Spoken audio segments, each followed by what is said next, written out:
Good. We'll call the meeting to order at 6:02. May I have the roll call, please, Kevin? Chairperson Phil Goldstein. Oh, Kevin Tiffany, sorry. You're okay. Yeah, here. Vice Chairperson Marty Jost. Here. Commissioner Don Risden. Commissioner Scott Roys. Commissioner Lisa Bard. Here. Alternate Eric Westland. Here.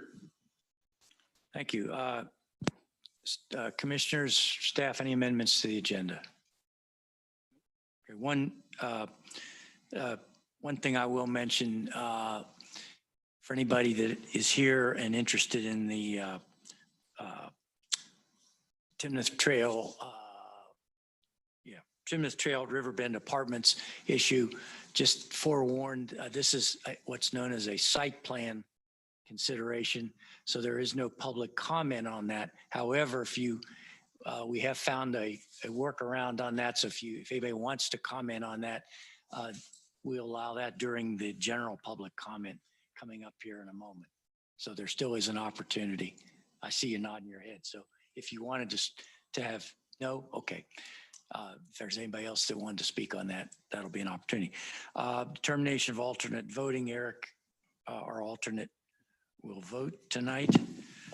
So this is general public comment for anything that is not on the agenda, or as I said a moment ago, if anybody wishes to speak on the site plan review on item 6C.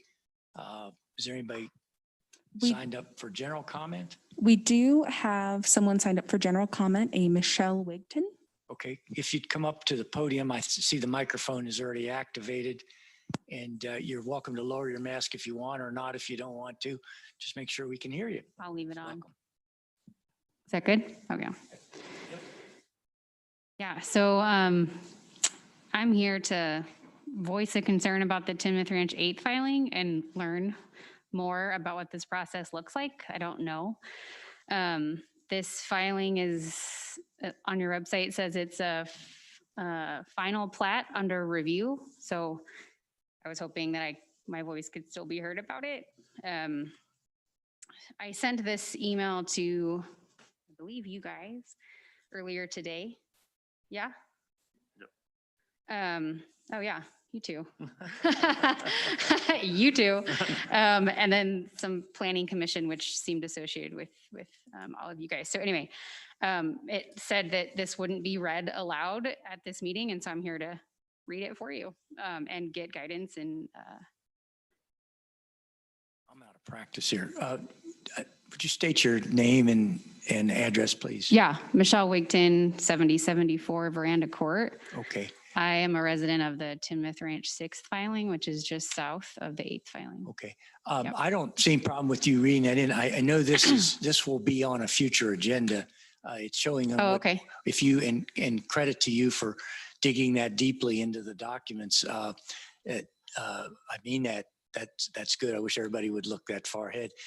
It took me all That was- weekend, just to be honest. Did So I you? was like, how does this work? What's the preliminary? It's just final. Is it done? It's pretty well organized once you get used to it. So there will be an opportunity to have Okay. a more formal, but the staff is okay with this. Wes, okay with that? I don't see a problem with you reading that into Okay. the record tonight. All right. Sounds good. Thanks for giving me space for that. So I recently just learned about the high density area. To be honest, I've lived here a year. Didn't really know how all this works. A neighbor told me that apartments were going in just behind my house, and that got me curious because that's not what we were told. So anyway, at least the neighbors right around me, there does seem to be this shared concern about the high density, and so it's two parts, and I'll read both parts to you. So the first part is despite the reduction, as I can see, from 636 dwelling units to the design of 477 dwelling units in the 8th filing, we feel like it goes against the Timnath Ranch's comprehensive plan of maintaining the small town charter. Many of us have moved to Timnath for small town living, and creating high density residential areas within our community, we feel goes against that description. And so ultimately, we would like to petition, if that's even the right word, for this filing to be rezoned to medium density zoning to help alleviate perceived increase in traffic and to maintain Timnath small town charter. The second part is really only applicable if the first one isn't honored. So I can see that the latest 8th filing plat shows 2-story apartments lining the south side of the property, which is adjacent to the existing single-family residential zoning in the 6th filing. I live there. I own one of those lots. Prior to purchasing our lot last September, we were in contact with John Turner's office and were told that those would be 2-story townhomes. So we knew it was going to be some kind of multifamily area. But apartments are much more dense than 2-story townhomes. So we would like to petition for the 8th filing to at least include a buffering of medium density housing, like townhomes, along the south side of the property to separate the high density zoned in the north to the existing low density R2 zone in the 6th filing to the south. So that's it. And really just guidance and how to work from here, because I can't read that from the website. Thank you. So you know actually more about this than we do in effect, although we were aware that it's coming because we also read that development board. What I would encourage you to do, and staff, has there been a public meeting yet for the residents within the affected area? Has the developer held that meeting yet? For final plat is not a required neighborhood meeting for that. We have gotten past, the preliminary plat stages for that, which would have triggered that, but that was a couple years ago, I believe, at this point in time. Prior to the requirement. Prior to that requirement. So there hasn't been anything, but that website will be updated with more information. And from your email, I can reach out to you to give you a little bit more understanding of how the process works. Okay. So yeah, I would and appreciate that, Kevin. So I would encourage you to keep watching the agendas because this will come before us in a more formal way. And Is there a, There is a noticing requirement. You will be within that. That like we boundary. should be expecting to receive a mail? Yes, or something? so we 'Cause we were so like- part of the noticing requirement is to within 500 feet of that boundary. Okay. Of the boundary of that filing. Gotcha. So since you're kind of right across the Right street, there. Yeah. you should be getting something in the mail that at Okay. least 10 days in advance. From Is that there a date. way to formalize our voice? Like I'm just one person, but we thought about, hey, maybe we can go get signatures or I don't know, to just kind of show strength in numbers. Is that appropriate? Or does everyone just expected to climb on in here and wait in the hallway? And I don't know. well, your formalization of your voice, as you said, although it's not within our purview if there's any petition or anything of that effect, but the formalization happens when it's on our agenda for you to be heard and others to be heard. And certainly I would encourage you to let others know when it is on the agenda to come in and address us, because absent of that, we don't know that there is concern. Right. Sure. Yeah, Totally. appreciate that. Yeah. This is a heads up of sorts. But Good to know. rather That's actually unusual. kind of nice. Don, did you have something you wanted to? Wes.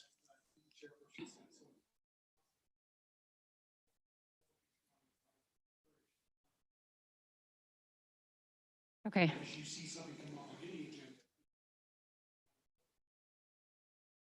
Right.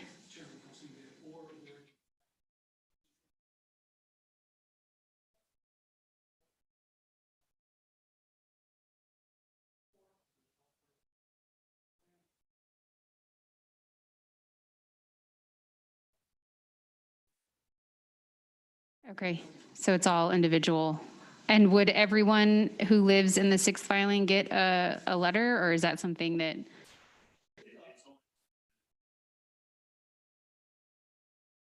Okay, so maybe the north side of the. Okay.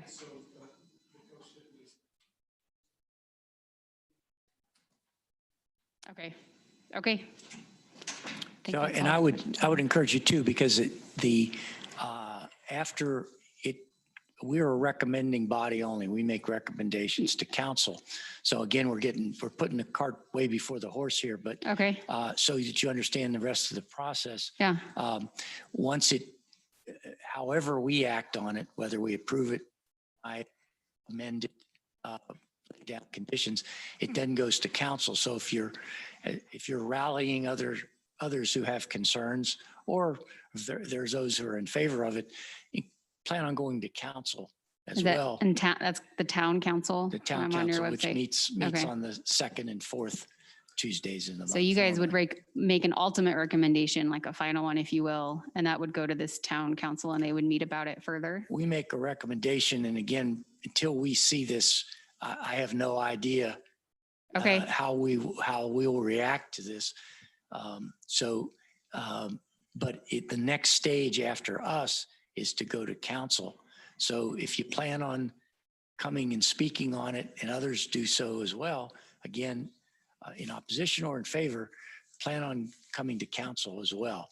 And you'll hear that if you come to our meeting, you'll certainly hear us mention that council's the next I'd step. like to interject a little bit. So why don't you, Michelle? Yeah. Why don't you reach out to Kevin or myself? I know you sent the email in. Yeah. We'll walk you through the process on how okay. to interject comments and to get others engaged in the process. Okay.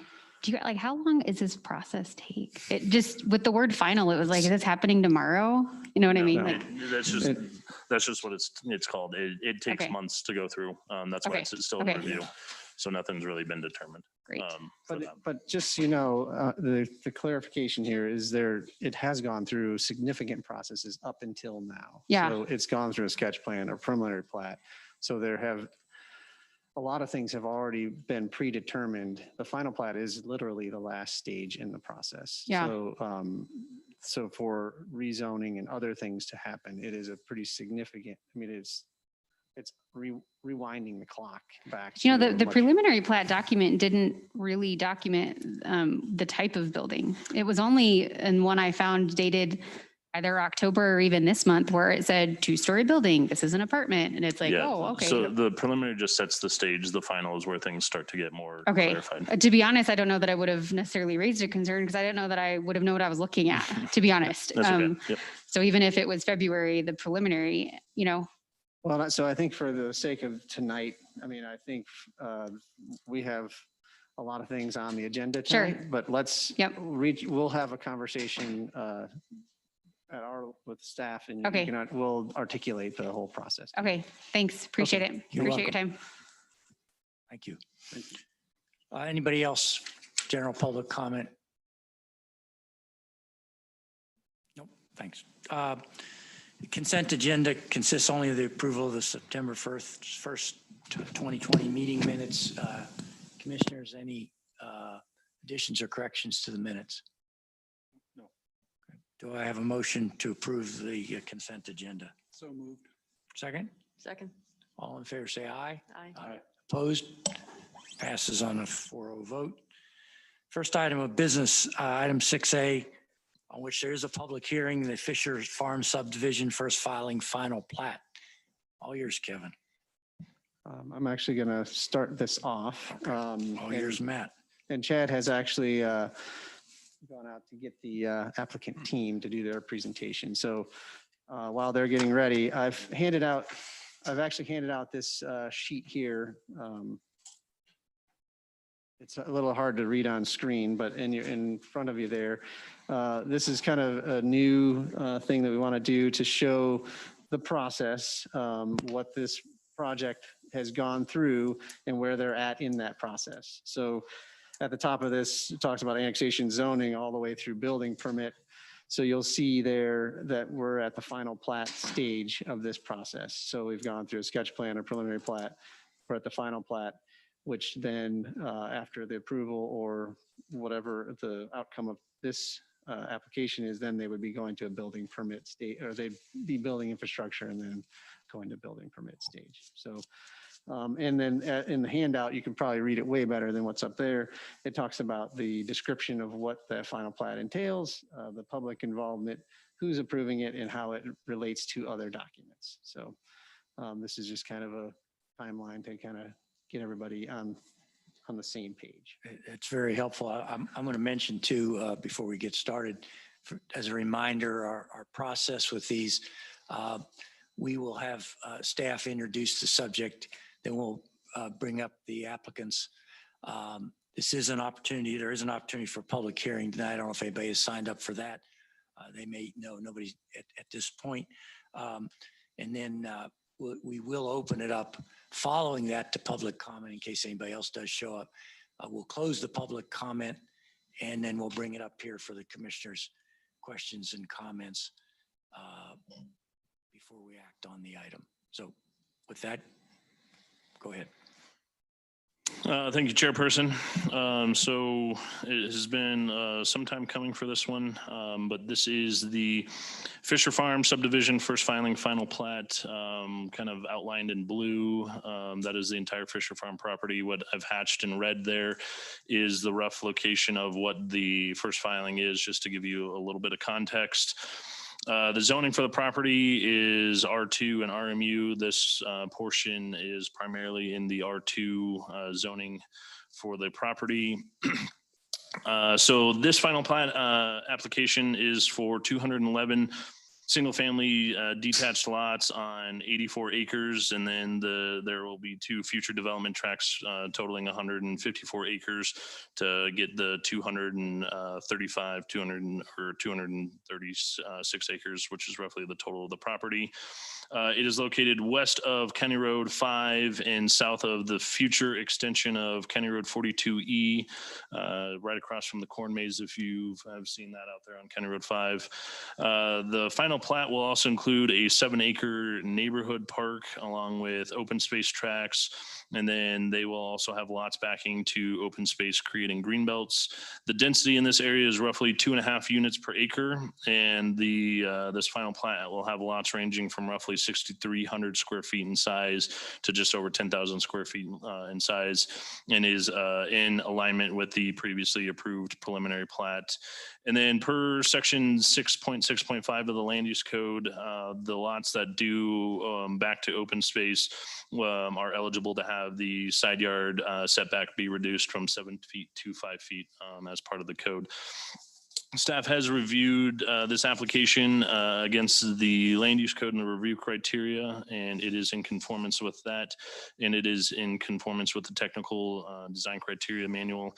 The one thing I will note, as you might have seen in the staff report, is there is some minor technical things that need to be finalized with the drainage report. Those need to be finalized before prior signatures from that. So that is a condition of approval that drainage report be finalized. With that, I will turn it over to Kristen Turner with TB Group, who is the applicant on the project. Hello, can you guys hear me? Yes. Perfect. All right.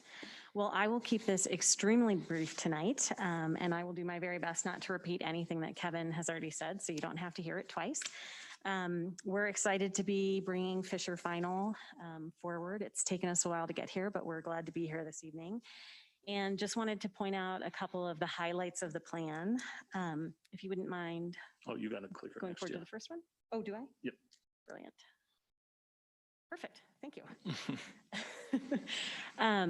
So this is the plan, and we just added a little color to make everything a little bit easier to see, but just a few highlights of the layout. You'll notice that there's a pretty significant green belt that runs all the way around the perimeter, which will provide some nice buffering for those lots out there from the roads. You'll also notice through the center of the site, sort of along that biggest curve, we have opened up those lots so that they are backing to a green belt. And we're running a trail behind those as well, which kind of connects through the site and then around to the rest of the trail system. You'll see that the parks are evenly distributed throughout the site. So there is, and I can't point for you, but there's a pocket park kind of centrally located. There you go. Neighborhood Park is the big one to the left. And then there's another pocket park located down at the southern end there. Thank you very much, Kevin. And then just to let you know what's happening with the park. So that neighborhood park, the future development will be to the west and the south. So right now that neighborhood park appears as if it's at the edge of the project, but it'll actually be right in the middle of the development when the subdivision is completely designed and built out, which will be great that all the residents have good access to that park. So that central park will include play equipment, play fields, picnic shelters, picnic tables and benches. It has an 8-foot concrete loop that runs around that pond and throughout the park. That pocket park that is kind of right in the middle is intended to be a little bit more passive. So we've got soft surface trails as access to it. There'll be a lot of planting in that area, seating, and that trail system will hook into that larger soft surface network through the green belts as well.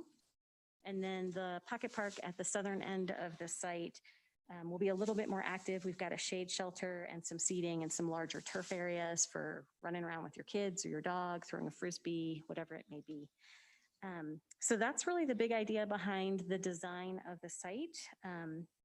And we are in conformance with land use code, Lucas, preliminary, plat, sketch, all of those things. So if you look back on what we've brought forward in the past, it looks almost exactly the same, just kind of finalized and with a bit more detail. So other than that, I will finish there. Jeff Mark is the developer for the project and he is here tonight. We also have Ruth and Danny from our team. So we've got the whole crew available to answer questions, whatever they may be. Thanks, Kristen. You know the routine as well as anybody. I don't believe there's nobody signed up for public comment. Did anybody come in that is interested in speaking on this? No, I don't see anybody. So Kristen and Jeff, if any questions the commissioners have, we'll circle back to you. And if there's anything you can address, and I don't know, but at this point I am going to bring it up. We'll open the public comment, close the public comment, and I'll bring it up here to the commissioners. So commissioners, questions, comments on this proposal? Yeah, so blocks 7, 10, 11, 17, and 18 are back to back with no open space in between. Has that been the same? I couldn't find the last. Yeah, so the original preliminary plat actually had a majority of those blocks going back to back. Council had made a request to separate a lot of those and provide that green belt behind them. So yeah, the original plan for the Fisher subdivision was to have a majority of those go back to back, and council did make that request, which they have done with a good majority of those. And then for those that are back to back, those have to stay at the 7, right? Correct. Yes, those are not eligible for the reduction of the side yard setback. Okay, thanks. Lisa? Relative to the northern exit on Stockbridge Road, is that road going to be improved at all, or is it going to be, I mean, it looks like it could be a fairly significant exit or access. Yes, since that will be one of the primary entrances and exits to the subdivision, it will get improved with this filing, Okay, along with improvements to Main Street. okay, yeah, there needs to be some sort of stop sign or. Yep. whatever. Yeah, okay, Lisa, anything else? no, sir. What are that? Because one of my questions, and I'll ask Eric, what are the improvements to Main Street? So correct me if I'm wrong, Don, but it is a removal of Main Street and repaving for 2 lanes with a center turn lane. That's correct, Kevin. Yeah, they have to rebuild the road, and we will be looking at that as an opportunity for the town to help finish the east side if we can. Sidewalk? There is the sidewalk that does go along this. If you kind of see in Kristen's graphic here, along that west side of County Road 5, it's kind of hidden under some of the trees. There is a walk that does parallel Main Street there. And it's a 10-foot wide. It is a concrete. 10-foot wide. It's a regional trail out of the Prost plan. So it is a 10-foot wide regional trail that does parallel Main Street. So this means you're going to develop Main Street from Old Town, that area, all the way past No, this, or just along just- this region? it's just adjacent to their property. This, as I recall, and it has been quite a while since we first looked at this, is it the section to the south. Can you bring it, was it the section to the south where there was an existing property out there? Correct. And there was an issue about circling around that in some fashion. I'm not using the proper nomenclature here, but that's for a future date and Yes, that will that be will come out resolved of, at that time. yeah, that'll come at a future filing. Okay, yeah. This is early in this process, but out of deference to our former member of ours who I think was a campaign for that, will this be a meandering sidewalk when it get to that stage? Or is Are that- you saying or- around that house or? just No, in around general? on this section. It will meander, but it's not going to be a hugely meandering trail. From that standpoint, there will be some meandering of it along County Road 5, but it's not going to be a huge sweeping trail through there. Very good. Eric, any? Nothing for me. Anything else, commissioners? Staff, anything else you want to add? Okay. With that, do I have a motion, and there's obviously no conditions, do I have a motion to approve? So I- moved. And second, Second. all in favor, say aye. Aye. Opposed? Carries on a 4-0 vote. Congratulations, Jeff, Kristen.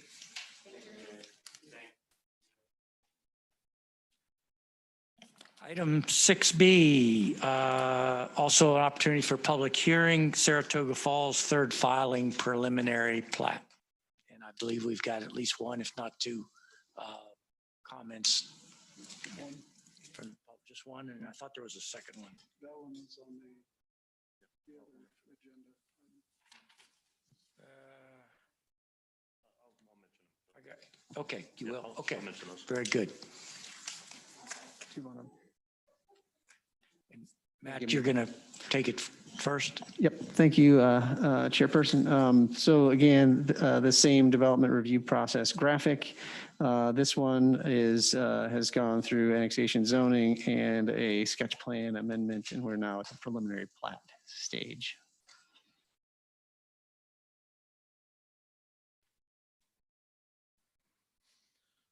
All right, thank you, Chairperson. So this is what's known as the Excuse me, Saratoga. Kevin, I'm sorry to interrupt you. As you go through this again, because of all the iterations this has been through and the history Mhm. out of this development, could you make sure, please explain to us what, if anything, has changed since whatever we and then council approved in the previous iterations, if there is in fact any? Yeah, Or in so- fact any changes? So the sketch plan amendment came before you as a group, probably back in late September, I believe it was. And then council saw in early October, council approved the amended sketch plan that came forward, which is in alignment with this preliminary plat tonight, which I'll kind of go through. From that, there were no conditions or any other requirements from council. The only thing that council had requested of the applicant that they maintain a average of a 50-foot buffer along Kitchell Lake from the development, and that was an average that they had come to that conclusion with.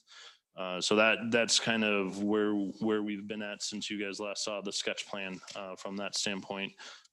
So with that, I'll kind of go into details, and if you have some further questions, from that, we can go from there. So this is what's known as the Saratoga Falls third filing preliminary plat, highlighted out here in blue. It's the furthest, basically east portion of the Saratoga Falls / Kitchell Lake development. It surrounds the Kitchell Lake primarily on the southeast and the west sides.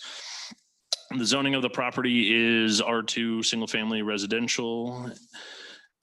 And the ownership group is Saratoga Falls LLC. The applicant is TB Group, and Kristen, again, she gets the pleasure of both in a row. So this is a preliminary plat proposal for 250 single-family detached lots, and then it also includes the potential future use of a 16-acre Poudre District school site for an elementary school. The preliminary plat proposal, it meets the parks and open space requirements. It provides for pocket parks, a community clubhouse and park, and it also has 43% open space, which well exceeds our minimum requirement of 20%. The plan also includes a series of concrete and soft surface trails, along with a future community trail, which is in compliance with the PROS plan, Parks, Recreation, Open Space and Trails plan for the town. The gross density for this preliminary plat area is roughly 1.41 dwelling units per acre, well under the maximum of 4 that is allowed by the R2 zoning. And just as the last one, per section 6.6.5 of the land use code, all of the lots that back to open space are eligible to have the side yard setback reduced from 7 feet to 5 feet. In this case, all of the lots do end up backing to open space, so all of the lots are eligible for that reduction. The minimum lot size on the preliminary plat ranges from 6,400 up to just over 36,000 in size. Those are the 36,000 is primarily the lot sizes down on the southwest or southeast portion of the project bordering Dead Man's Lake. The average lot size is approximately 8,000 square feet in the primary portion north of Prospect Road. With this filing, as you also see there, this will ultimately realign Prospect Road from the current location that goes around Dead Man's Lake. This project had a required neighborhood meeting that was held on October 29th via Zoom with the existing residents of Saratoga Falls and Kitchell Lake with the purpose of reviewing this plan to gather any feedback and concerns from existing residents. Approximately 12 residents attended and their concerns were noted in an observation report that was attached in the packet. Staff has reviewed this against the requirements of the land use code, and it is in conformance with the code. The recently approved amended sketch plan, and it's in conformance with Lucas and our town design criteria. With that, I will turn it back over to Kristen again for her presentation. Hello. Good to see you guys again. All right, well, I will be brief on this one as well, but probably a little bit longer than I was on Fisher. So I think everybody here is familiar with the site. You can see first and second filing for Saratoga are located to the west, and we have primarily county land located around the rest of the property. So what we did was we took the plat and we added some color to it. So this is going to look pretty much just like what you looked at with the sketch plan. And what we wanted to show you was that the plan is essentially the same with a couple of minor changes that I will point out to you as we move through. What we did on this one is I just took the actual location of trails. I added that color to it again, so it looks just like what you looked at with the sketch. It also makes the trails a little bit easier to see. So we've broken them out, soft surface concrete and the PROS trail that runs between second and third filing, just so that there's a little bit more visual there for you to look at. So you'll see that this layout is consistent with the sketch plan. It still has the PSD school site centrally located. All of the lots are backing to green belts here. We have a little bit less than half the site as open space. It's an amazing development, at least I think so. Love that open space. You'll see that there's great pedestrian connectivity throughout this entire site, still more than 4 miles of trails that we're proposing just within the third filing. Once you add that on to second and first filing, there's a pretty impressive trail network in this area of town. All of the park locations are shown the same as you would have seen them per the approved sketch plan, so no changes there. And so to get into what has changed a little bit, when we took this to council, we got a little bit of feedback. And so one of the first things that we heard from them was that they asked, and neighbors as well, for us to increase the buffer along Dead Man's Lake. So that is down in the southeast corner, that cul-de-sac down in the bottom. And what we did was we pulled the lot lines back from the property boundary there a little bit. And then you'll see Where existing Prospect Road is, where it's straight along the bottom, and I don't have a pointer, so maybe Kevin can take the mouse and sort of highlight there. That portion of the road will remain so that there is access to all of the properties there, and they'll just have access through that road that comes down to the cul-de-sac so that they can access their properties. But as that road starts to curve up and then to the east again, that will eventually be a little bit lower, so the old Prospect, that will be vacated and landscaped when the new Prospect Road goes in. So we've increased that buffer for wildlife and just to provide some more separation from Deadman's Lake. And so we're looking at about an 80-foot buffer there from back of lots to the lake. So that was the first thing that we heard from staff or from council that we have integrated into this plat. The next thing we heard from them was that if we could, they'd like to see if we could look at the buffer along Kitchell a little bit more. So the first thing to point out is that per the land use code, there is actually no buffer requirement for the lots to be set back from Kitchell Lake. We have always shown a buffer at sketch and also now at preliminary.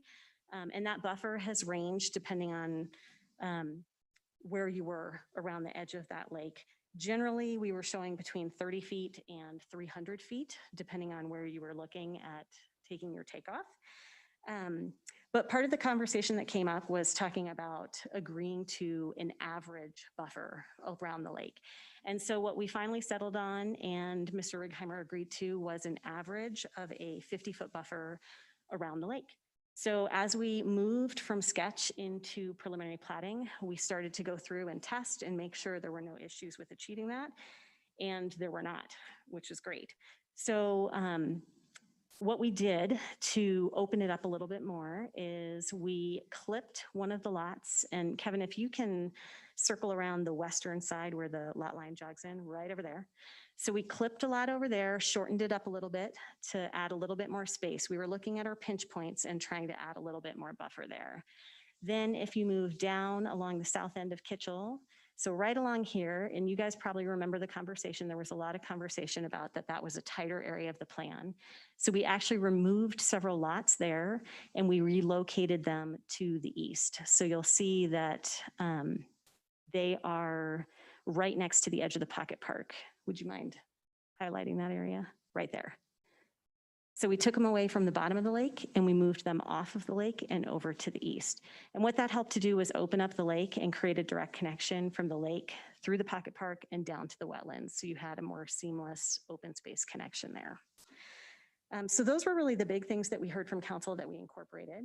Then we hosted a neighborhood meeting a couple of weeks ago and we got some really good feedback. We got some really good questions. And one of the questions that came up was, hey, is there room to move the northwesternmost road to the west and add some more buffer along the lake there? And we weren't sure at the time. We were in the middle of the neighborhood meeting and that takes a lot of testing and engineering to do. But we did go back and look at the plan to see if we could test it. So to be perfectly clear right off the bat, the plat that we're bringing forward today does not show that road being adjusted. But we have tested the realignment of that road to the west, and that's what you're seeing right here.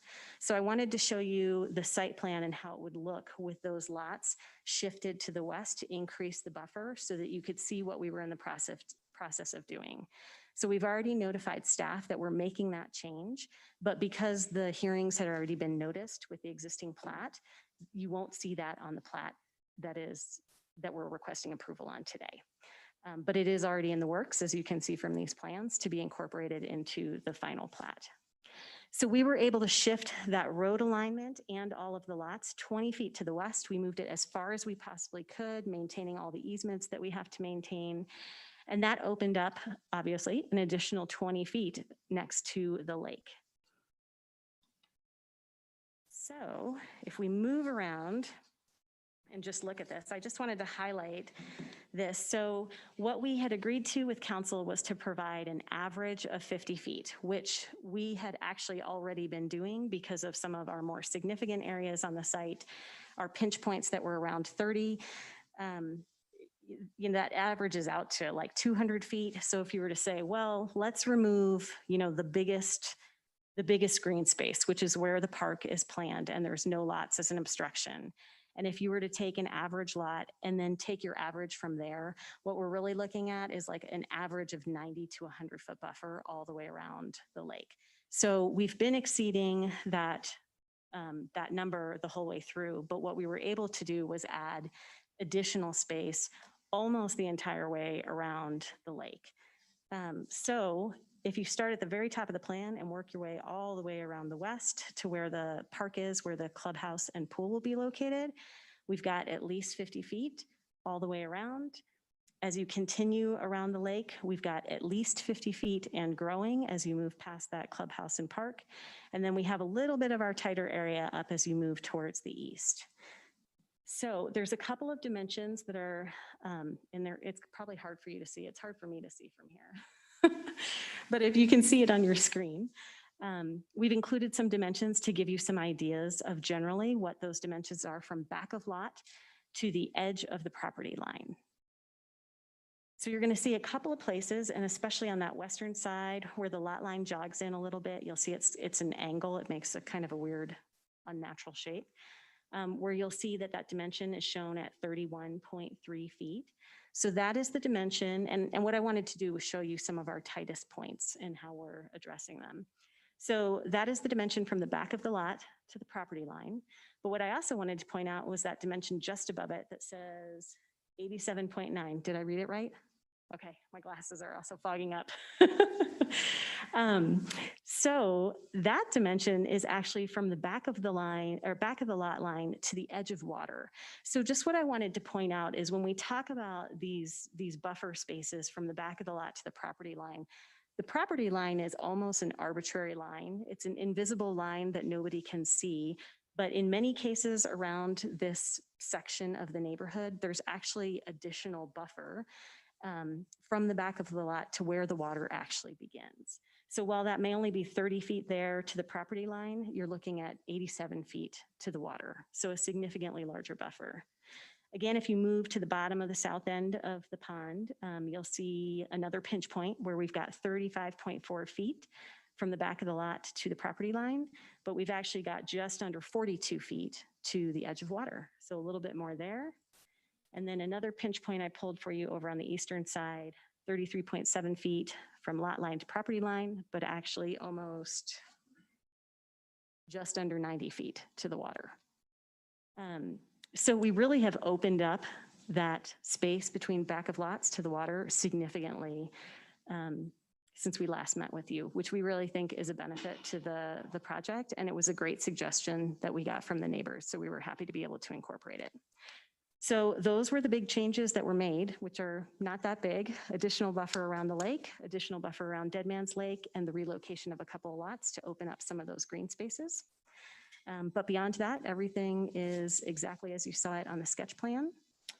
And that's the gist of this presentation for today. So again, we do have our team here. Jim Righeimer is here. He's the developer for the project. And we've got Andy and Ruth here as well to help answer any questions that you might have. Thanks, Kristen. You bet. Marty, you were particularly interested in the changes. Does that, at this point at least, because we'll have some questions, particularly I want to, when we get around to it, I have a couple of comments or questions regarding communication from Mr. Don Simpson that we received. Did that sufficiently at this point answer your questions about the changes? Yep. And then Chairperson, I do, as you mentioned, there were two public comments that came in today, or not, one today, one yesterday, one from Mr. Don Simpson in regards to the buffering and then the labeling of the school district site, and then one from a Miss Lynn Stevens about the access from the on the County Road 3 side, the northernmost access there. With that. So those are the only two public comments that we have gotten in by email for this project. Okay, and thanks, Kevin. And before we speak to those, we do have to, this opportunity for public comment. Has anybody signed up for public comment? No. Nobody signed up. Okay, anybody may come in late that wanted to speak on this item? No. Okay, we will close. Was that a yes? No. Okay. All right, we'll close the public comment. And staff, anything else you want to add before I bring it up here Nope, I think we're good. Commissioners? Okay, commissioners, I have a couple thoughts, but let me hear, please, any questions or comments that you have. And again, same thing, Kristen, if there's anything needs addressed, we'll circle back to you. I think the only thing I have, I'm sure that you're addressing the same thing when you get to the emails. Okay, So nothing for me. all right, Eric? I just appreciate the delineation and markings at the distances in the buffer. I think they've done a really good job. Appreciate seeing that. Okay. Lisa? One question I have is that on this plat, it doesn't show the clubhouse or the pool, but it obviously was still in your comments, so it's still being planned. Are you not showing it because it's so far out?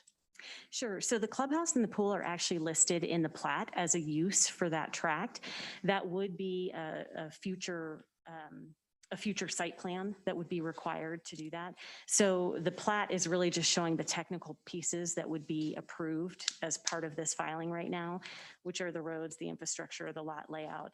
Final park design will come at final plat, but the pool and clubhouse area will be its own site plan because it will include a building and parking lot, and it requires additional entitlement. But if in future plans that doesn't happen, say it changes, that property or that portion of land that is designated for that will not be, it'll be reverted to open space. Is that a correct assumption? It is designated on the plat, this plat that will be approved, that it is park, open space, clubhouse, and pool. I think those are all 4 items were listed on the plat. Yes. Anything else, Lisa? So we have this, my comments are primarily related to the communication, the 2 communications we received. First of all, the communication from Lynn Stevens. Staff, you're satisfied that, are we in fact addressing that concern? So I will also let Don chime into this, but the intersection spacing for this is determined by Lucas, Lamar County Urban Area Street Standards for County Road 3 for the access points for this property off of County Road 3. And one of Lucas' requirements typically states to line up against adjacent access points to not create traffic conflicts. So they do have their primary drive-in located across from hers, just because that is typically a Lucas requirement to not create any traffic issues from that standpoint. So other than that, I don't know if you want to chime in, Don. No, that's pretty good, Kevin. You've learned a lot of engineering in the past several years. That's good. No, you stated it right. There's criteria for this, and we're going to follow that criteria, and that's just how that is. Okay, I assume Lynn Stevens is not here this evening. Exactly. I don't believe so, but Okay, have you communicated? Could you perhaps? we have, please- since it came in late this afternoon after just like about 5 o'clock, we haven't had a chance to reach out to her, but I have put it in the graceful hands of Don and Steve, our other engineer, to reach out to her and go through all that with her. Okay, she may be perhaps watching tonight. But the staff will reach out to you. With our graceful hands. What's that? With the graceful hands. Yes. Now, as far as Don Simpson's communications, and I've down through this whole process, I've always found Don's comments to be very thoughtful and very measured and hence very credible. So on his first issue, and I'll take the second one first, it appears to me that, and I recognizing that you have to go on average buffer.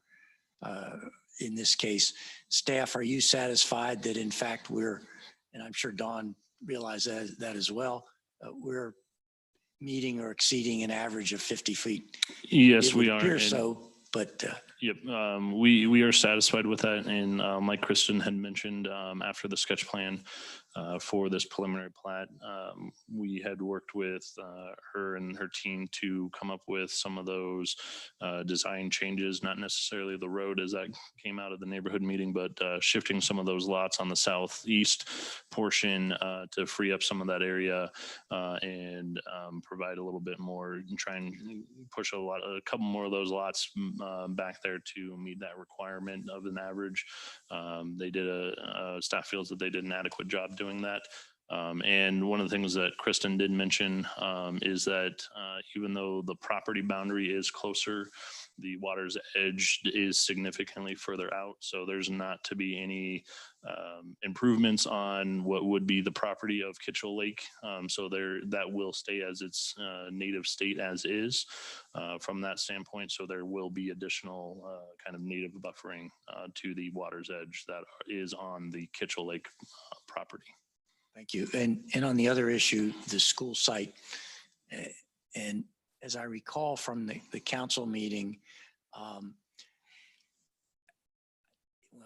as I think I recall from the council meeting, the condition was not specifically laid down that it would remain open space. I thought the condition, please correct me if I'm wrong, so that we can address it tonight, hence a recommendation to council, that it would come back through the process so that in essence, we are addressing reasonably satisfactorily Dawn's concern, which I know is that of some other residents as well. Am I correct that was what it would have to happen? Partially correct, yes. So the sketch plan actually has a note on the approved sketch plan that has been signed off on and approved. There is note number 7 that actually states that if that property does not develop as a school site, it reverts back to open space. For the purposes of calling it future development for the school site, that's essentially what it is. It's slated for that future development.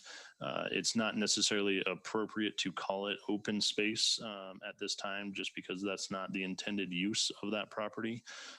From that standpoint, it will be intended to be a school site. Matt and I have actually chatted about this. We haven't talked to the applicant about this, but we with the finalization of this, we could look at adding some language to say future development for a Poudre School District elementary school, just to give that additional clarification to it. But since it is technically slated for future development, that is why it has that designation to it. But the fallback is, if it does not come to that, the sketch plan does state that it will revert to open space. And then if that is being requested to change, it would have to come back to Planning Commission and Council for a sketch plan amendment to change it from that open space. Commissioners satisfied with that? That was my understanding, yeah. So Kristen? Satisfied? I'm not reopening public comment, but said nod of heads out there. Anybody that's interested in this, does that sound, certainly sounds like an excellent recourse staff. So I think that's a good idea if you want to clarify that in the notes, note 7, I believe you said. Yeah, that's of the sketch plan. Good, excellent. Commissioners, any additional comments or questions?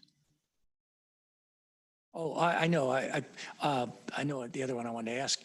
On the movement of the road, do I understand you just don't have the revised drawing for that?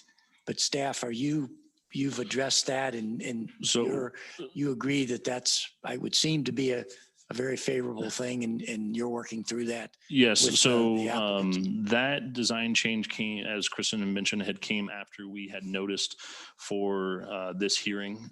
So the hearing was noticed with the plat that was in your packet, and then Kristen and her team reached out after that to say, we've looked at the design of that per the public hearing, and we can shift that road, the 20 feet that she had mentioned, to create that additional buffering to Kitchell Lake. So since we've already had noticed for the meeting with the previous, but the current plat that's out there, That's what it was. So with your recommendation, you could make a recommendation of approval with the condition that be changed for the final of the preliminary plat from that standpoint. And then council can basically also then either agree with that and take that condition that the road be shifted as well. Does that at all open up another can of worms for residents or anybody else post public hearing? I'm not quite sure what you mean by opening a can of worms for that. I'm just saying we're not solving one issue, addressing one issue and creating another one. No, since the applicant is bringing it on the floor to request that change, that's where then you as the planning commission will act to add that condition. You can either accept the plat as is that was in your packet, or you can accept the change that they are requesting and add that in as a condition of approval to town council that they do move that, they make the shift of the road, the 20 feet to create that additional buffering. Commissioners, are you comfortable with that for when we get around to making the motion here? Chairperson? Yes. So the change is an improvement, if you will. Yep. So you can act on it as the way it is in the packet, or if you suggest making that further adjustment, it would be a, improvement to the plan, so to speak. So I viewed it as an improvement. I just wanted to make sure we weren't, that's rather unusual, but it does appear to be an improvement. So I just want to make sure everybody was comfortable with that and we weren't having to go back through the process or ignoring possible concerns created by that shift. Are there houses built already in the previous filing along that stretch? Along that stretch, no, not currently. Okay, that's fine. Okay. With that, commissioners, the motion to approve then would be with the condition that this amended, the shift of the road would be included for the recommendation to council, correct? Correct, Okay, because so- then council can either act on the one that was in your packet, or they can act on with your recommendation of making that shift. Okay. So do I have a motion to approve it with that condition? So moved with the condition. Second? Second. Second by Lisa. All in favor, say aye. Aye. Opposed? It's advanced on a 4-0 vote. Thank you.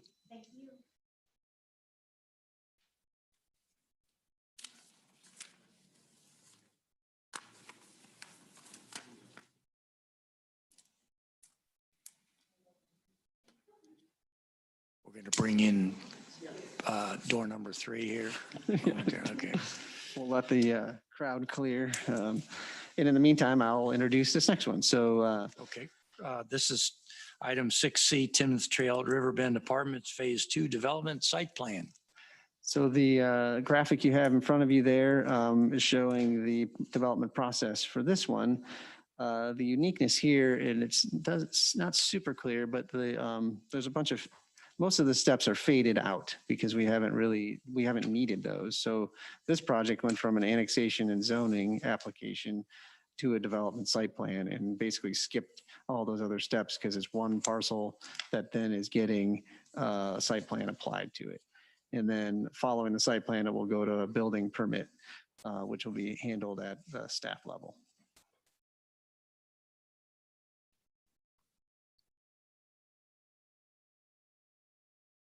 All right. All right, good. Thank you. Go ahead, Kevin. Thank you, Chairperson. So this is the Timmins Trail at Riverbend Apartments Phase 2 site plan, generally known just east of the existing apartment complex north of Stonefly and west of the apartments east of County Road 3F, formerly known as the McBride property, which came forward before you for annexation earlier this year. The zoning of this was with annexation approved to be R4 multifamily residential. The owner is Timoth Trail 2 LLC, represented tonight by Jim Rooney. The applicant is TB Group, with Aaron Olson as the applicant for this one. So this is a development site plan proposal for 82 units on 4.5 acres, as known as the McBride property, formerly known as the McBride property.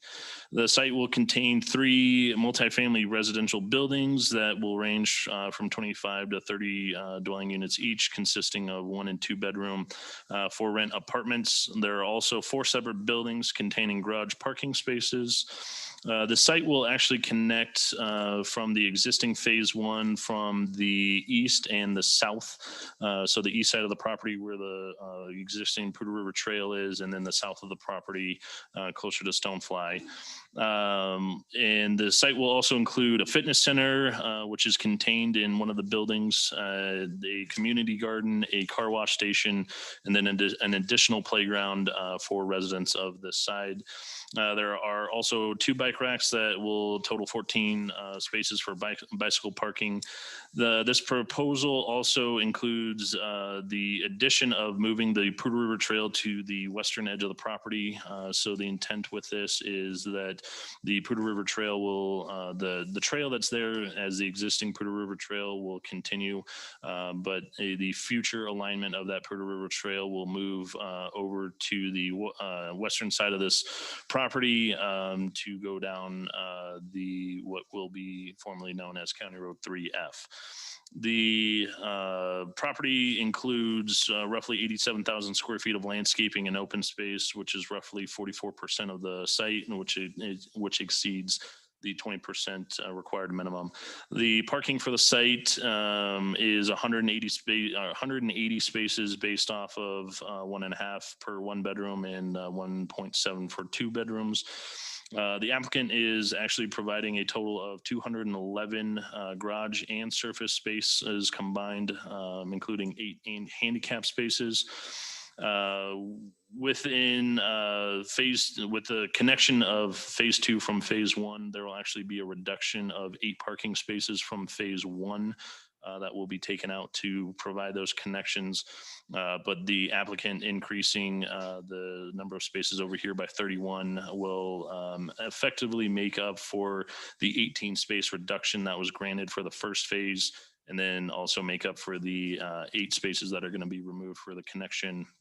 And then that will hopefully alleviate some parking concerns that are on Stonefly Drive with those additional parking spaces.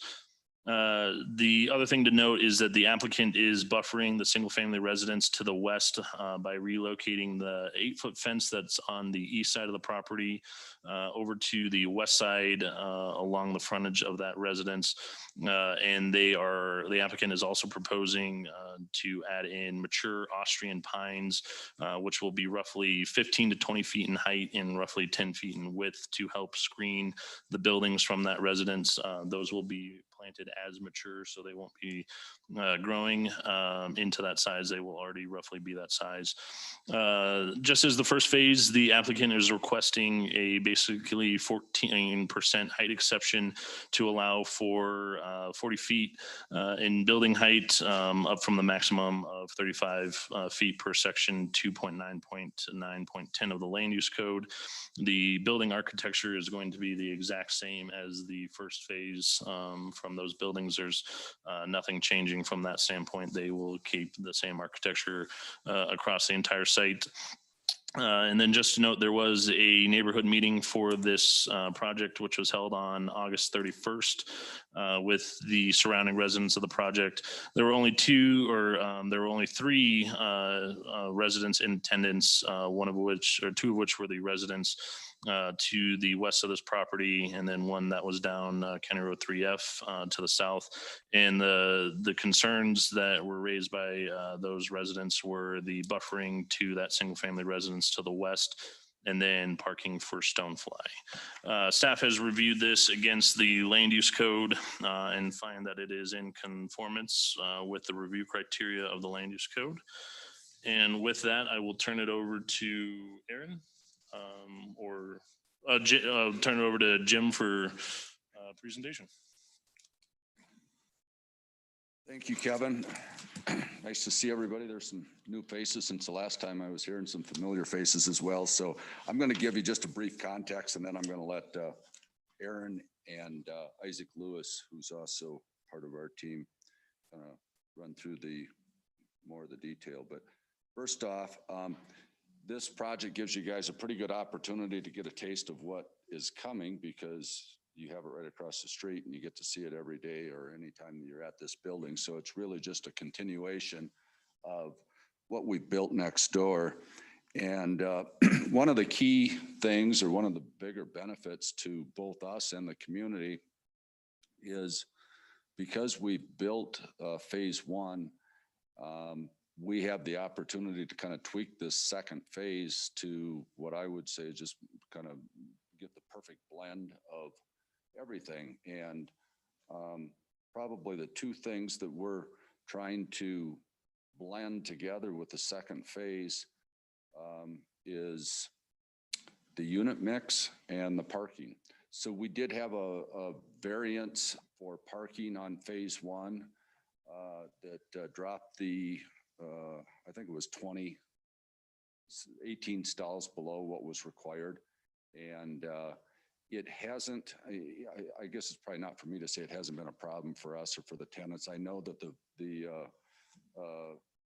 town has received some complaints about stonefly and hopefully some of that was solved with taking out the parking on one side of stonefly. So the second thing that we'll do there is, as Kevin just mentioned, we are creating 31 extra units. So, and we're losing 8. So we're creating 23 more units than what is required for code for this second phase. And then the second thing that we're doing is, it surprised us a little bit, but we had more 3-bedrooms in the first phase and we had greater demand for 1-bedrooms than 3-bedrooms. So we're tweaking that a little bit. We have 52, Isaac, 52 1-bedrooms in the second phase and 32 bedrooms, but no 3-bedrooms. So just kind of gives us the opportunity to get that mix right. I'm gonna ask Aaron Olson to come up and kind of run through a little more of the detail with you at this time. Thanks.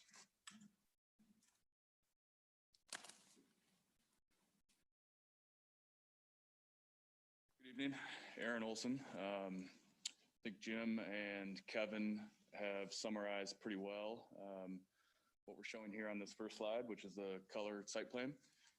I think we've gone through all the hard data there with unit counts, building units, and parking figures, open space calcs, et cetera.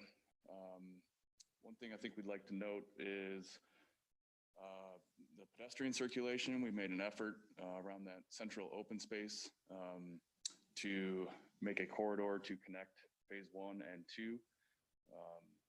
And offer the existing phase 1 amenities to this proposed phase 2. The amenities in that open space area revolve around a playground, similar to the playground structure that's located in phase 1, as well as a community garden with a soft surface trail that has some raised planter boxes in that area for the residents. Access and circulation, Kevin covered. We're coming from the northeast and southeast tie-in access points. That results in that loss in a few parking spaces in phase 1. Kevin, if you could click down to the, where is it, right here? Oh, thank you. So this is just a parking summary illustrating phase 1 and phase 2, what Jim touched on as well as Kevin.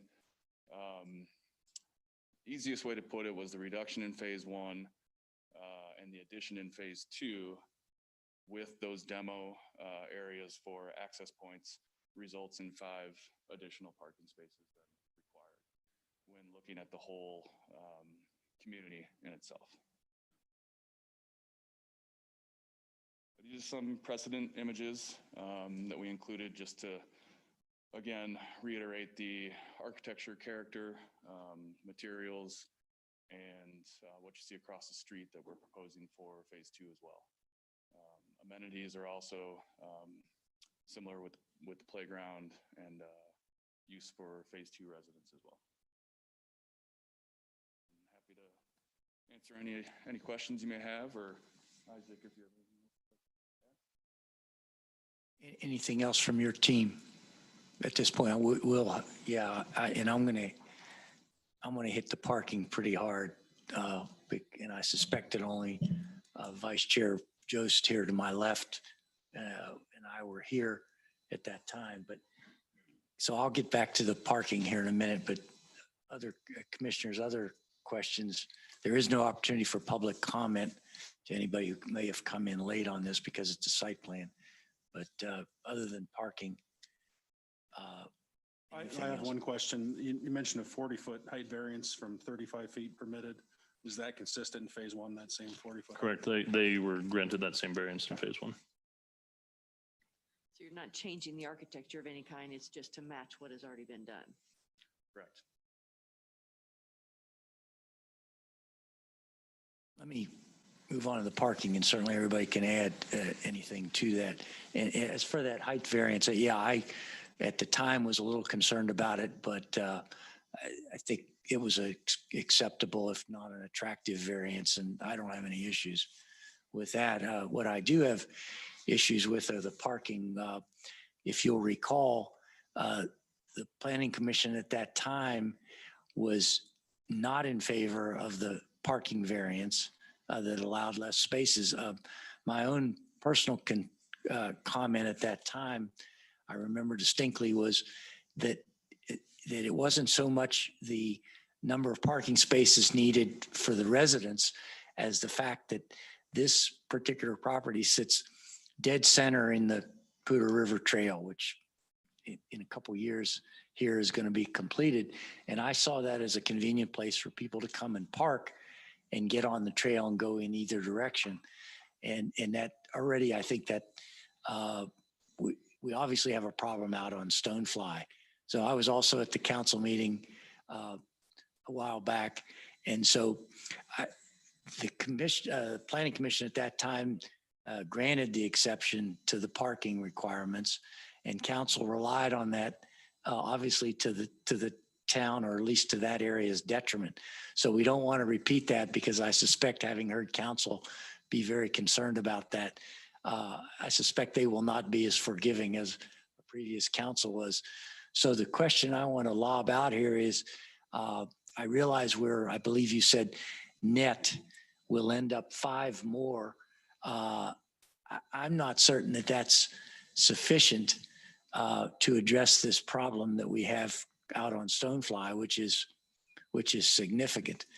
So commissioners, any thoughts taking off on that? And staff, I'd certainly like to know your thoughts on this. So Is it net 5 or what is the net? it will be a net of 5 additional. So with the addition of 31 that is being added in the second phase, it will make up for the 18 reduction, and then also the 8 reduction with the new connectivity that will have to remove some spaces for that. And then it will end up being a total of a net 5. So the parking in this will meet the requirement for what would be both phases combined from that standpoint. And Chairperson, to your other point, with this, it does relocate the Poudre River Trail to the west side.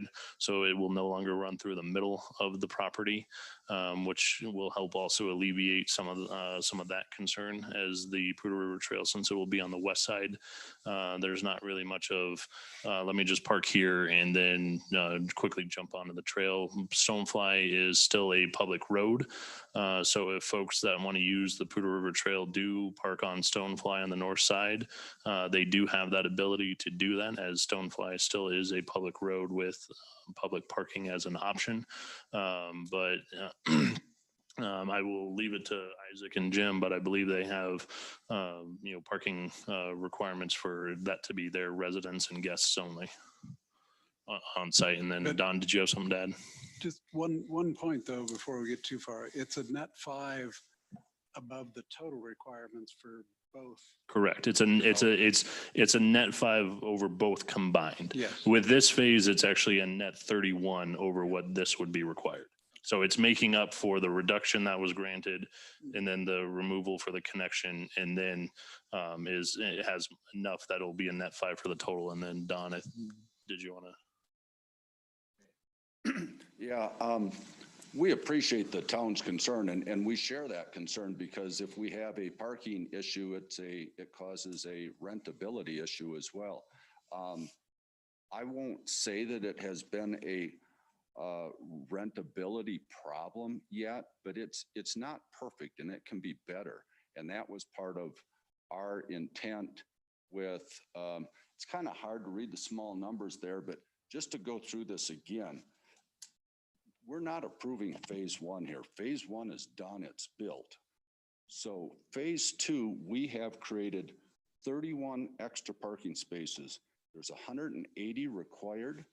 We're building 211 and we're losing 8.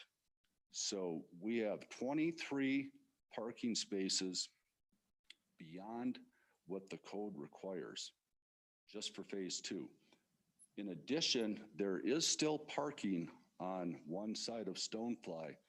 And I don't live here, so I can't really speak to, is there 2 cars a day that park there or 5 at any given time that are related to the trail? I don't know the answer to that, but I do think it's important to remember when we did phase 1,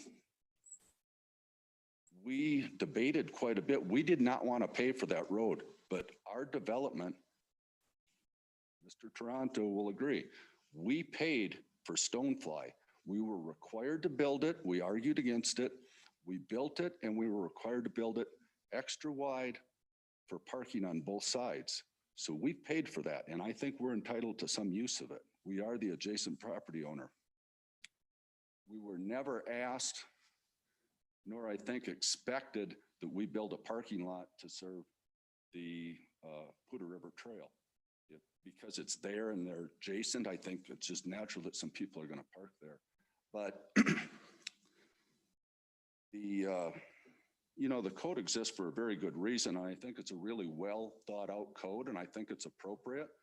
We're 23 spaces beyond what the code requires without counting any off-site parking on Stonefly. So we would ask that you approve it as it is. We think it will, we think it's going to take care of any parking issues that existed on the first phase. To be clear, and I don't hold it against you that an exception was made, asked for and granted. I just want to make sure we don't add insult to injury and that we're honoring the obligation to the council that we serve. What I heard, I believe it was the mayor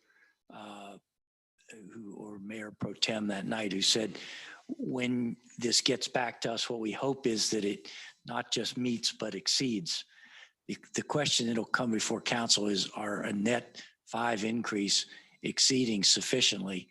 So the only thing I would ask is that staff that, and I'm not suggesting necessarily, unless my colleagues feel otherwise, I'm not necessarily suggesting that we would hold this up or lay down this condition, only that we would include in the recommendation to council.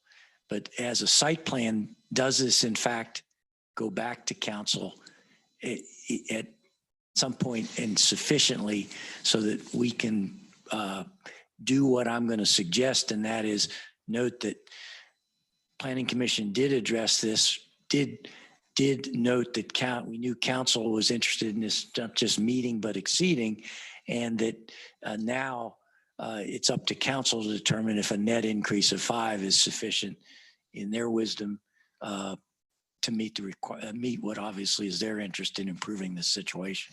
Yes, so it does go to town council for their approval since it is a multifamily project.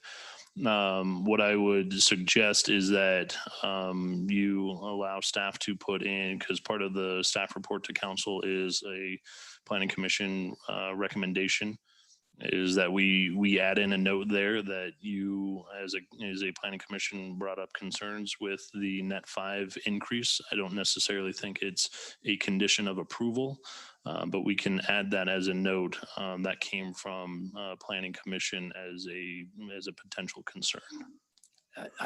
Can I jump in? I Yeah, think it's really please. important to recognize that it's not a net 5, it's 23. So we were 18 under on phase 1. We have added 18 stalls as part of this to address that shortage plus another 5. So we are 23 spaces above the code for this second phase. We're going to say 18 of them are, intended to address the first phase, but it's not 5 spaces above the code. It's 23 spaces over the code. I know what we're talking about is we're meeting the letter of the law / code. We're talking about meeting the spirit of the law / code as it relates to council's interest in having us, as they said, meet, not just meet, but exceed. So we're ending up to their very clear tipping of the hand, if you will. We're not just meeting, we're exceeding it so that we end up with 5, in this case, 5 more spaces, more than we would have if we had simply met the code on both. Sure. One other thing that I do think is worth noting, having the parking spaces is fine, but the placement of the parking spaces is equally important. And I think that's one of the things that caused some of the residents to choose to park on Stonefly. We took quite a bit of extra effort to locate more parking stalls in the middle and the southern half of the second phase, because we had parking disproportionately on the north half of the first phase. And so we've not only addressed the number of parking stalls, but we've addressed where they're located on the site. And I think that's just as important. Part of it is it's just human nature that people are not going to park 300 feet away and walk to their house. If they get to their house and there's not parking and Stonefly is 50 feet away, then that's where they're going to park rather than go to the opposite end of the site. So we went to a great deal of effort trying to reposition or make sure that we had more parking in the middle and the south end. And I think that matters just as much as the stalls themselves. There was also in staff, you may recall, I don't trust my memory, but I thought there was also a discussion. I know there was a discussion of you implementing back then with phase 1, some kind of parking pass system. And even as we were discussing, as it was being discussed, I knew that it was difficult to enforce. But is that in force right now and being enforced? If it's enforced? You're going to ask me It's not too confusing. You're going to ask me to tell you something that I'm probably not qualified to answer. And I know the ladies that manage the property for us could answer it perfectly. I know that they monitor whose vehicles are what. It's not so much that you have an assigned space or a parking pass, but they closely monitor every resident. They know which vehicle belongs to them, that kind of thing. Isaac, do you know anything beyond that? I knew somebody knew the answer better than I did. So there you go. Well, Commissioners, again, Eric, you weren't here. Lisa, I don't think you were on Planning Commission when we approved this, but Marty, you were. Would you find that satisfactory with a pointed statement being passed on to council that we did discuss this at length, and we're not necessarily kicking the can down the road, but knowing that they're interested in this. The question is our 5 parking spaces net increase sufficient? Don, you got Yeah, maybe just wisdom to one, offer on one this. thing, just to back up and make sure everybody remembers that ultimately Stonefly will not go through to 3F. Ultimately, it will be basically a cul-de-sac at the end of that road. And it will be a local street that the issues that have really kind of, I think, plagued this from the beginning, which was bicyclists that were coming down, possibly 3F, and then having to navigate Stonefly with cars parked on both sides.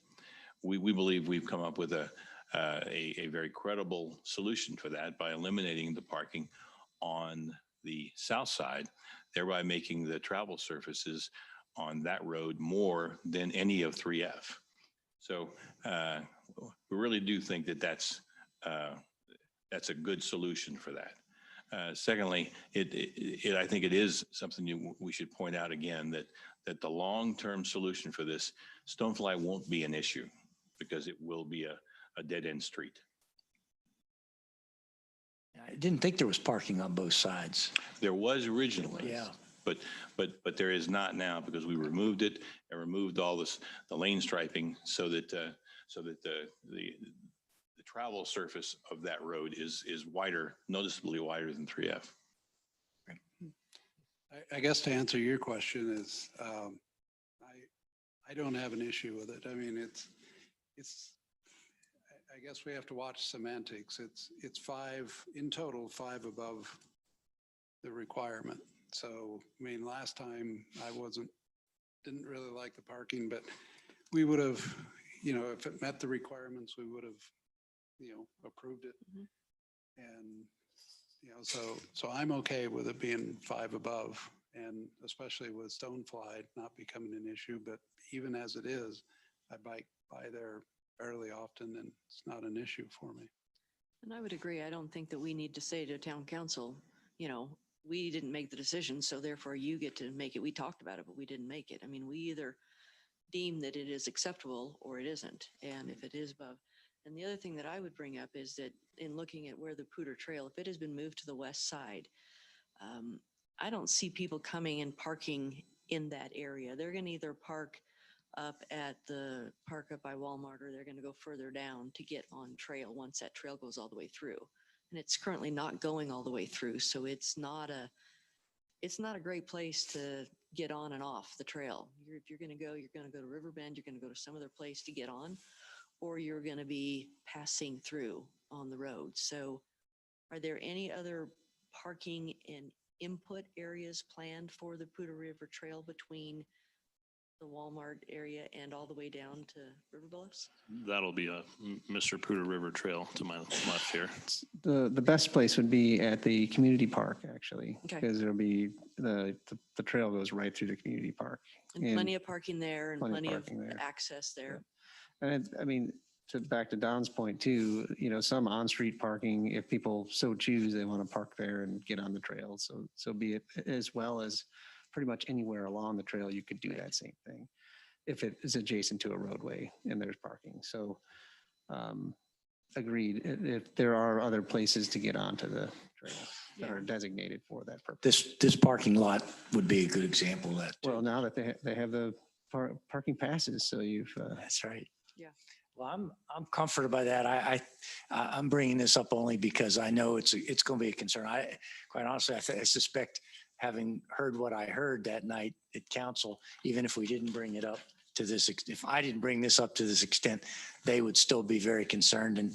But if the proof will be in the pudding of if they're accepting of that, and with the notation you're going to put in there, I'm comfortable moving this along if I get a motion to that effect. So I think that'll be satisfactory, as you stated, Kevin, that we addressed this issue and It'll be a note in the staff report that I mentioned. So it's not a condition of approval. no. It's, as the condition that's in the staff report, if that's the direction you would like to go.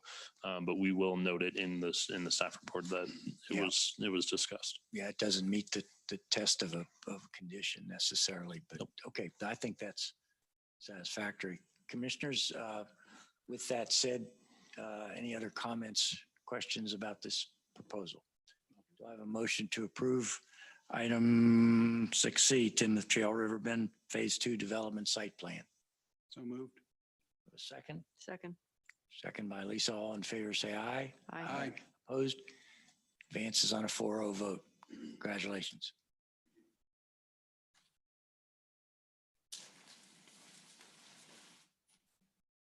Reports. I have one item. We did put out an invitation to fill the alternates vacancy and had only 3 applications, and an individual was interviewed.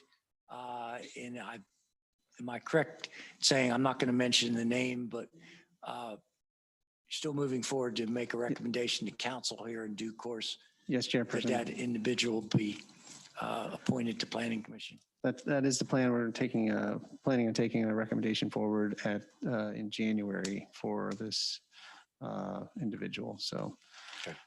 and then, yeah, I'll leave it at that. Okay, that's what I understood. Thanks. Commissioners, anything else by way of reports? Okay, Wes? I read your report. Thank you. Don, anything? Okay. Nope, Matt? not unless you have a question. No. Matt? No, they're actually in your packet. We've advanced the typical reports that community development prepares, and I believe engineering is the same way. So you see those in your packets. So you have access to those versus going and seeking them out through town council. Very good. And then one last thing, 2 of you have already met him, but we do have a new planner that has started with us as of yesterday. So he's kind of getting thrown into the fire right a bit. So Chad, if you want to just kind of quickly wave yourself, that's Chad Kemper. He's, like I mentioned, new planner with us. He's a planner 1, so he's going to start getting his feet wet with some development projects, and you'll start seeing him more and more at Planning Commission, and eventually he'll start doing some presentations to you all. Thank you. Commissioners, anything else? Do I have a motion to adjourn? Second? Second. All in favor, say aye. Aye. We're adjourned. Thank you all.